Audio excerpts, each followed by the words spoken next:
And finally, we developed recommendations for best practices regarding not charging super young kids, because we know that prosecuting them makes no sense. One, they're never competent to stand trial, so nothing happens in their lives usually. They don't get prosecuted because they're not competent, and they never get any services. It's like dead time if they're charged with a crime, and you could not charge them and give them programs and services. And so that was one of the things, put a floor on who can get charged. It was only kids under the age of 13 that couldn't be charged with a crime, unless 10 to 12 you could be charged if it was allegedly a felony crime of violence. So it really wasn't anything extreme, right?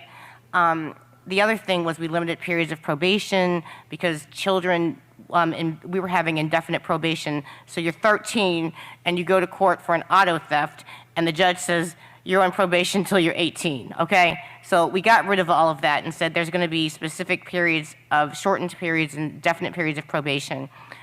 We also expanded diversion, the ability for the prosecutor, the court to say, hey, you know, the kid has some good things going on, they slipped up this time, we're gonna allow them not to be prosecuted, maybe put them into some kind of service realm where they have to do something to kind of work their way out of the charge or something like that. We expanded that.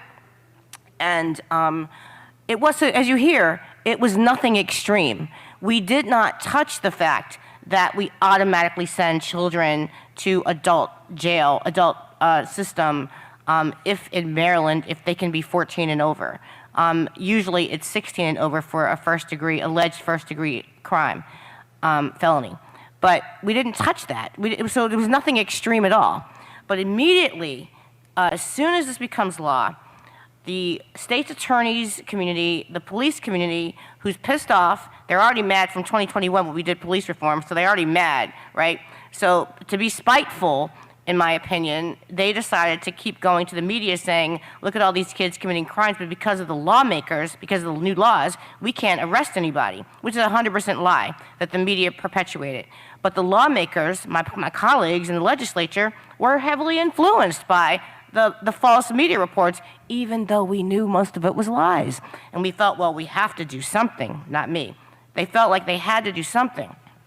And so in the last session, without even giving the laws a chance to really take effect, the changes in the law to see if they were working for the society and for the kids, they did some what do you call it, cosmetic tweaks to send a message to the media to leave us alone because we are addressing crime and we are being tough on crime. And so what they did is they lowered and now allowed more younger kids to possibly be prosecuted for certain misdemeanor crimes, which is completely stupid. It doesn't address violent crime at all, right?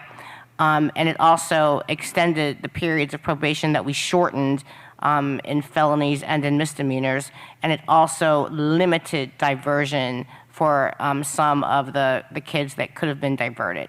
For the most part, that's the gist of what it did. So it really didn't do anything horrible, but it was unnecessary. And it sent a message to the Fox 45 media that made up lies every single day about the laws, and the prosecutors that lied to them every day about the laws, and the police that lied every day about the laws. It sent a message that they could be successful at influencing law and policy even when they're not telling the truth and they're not based on any facts and evidence.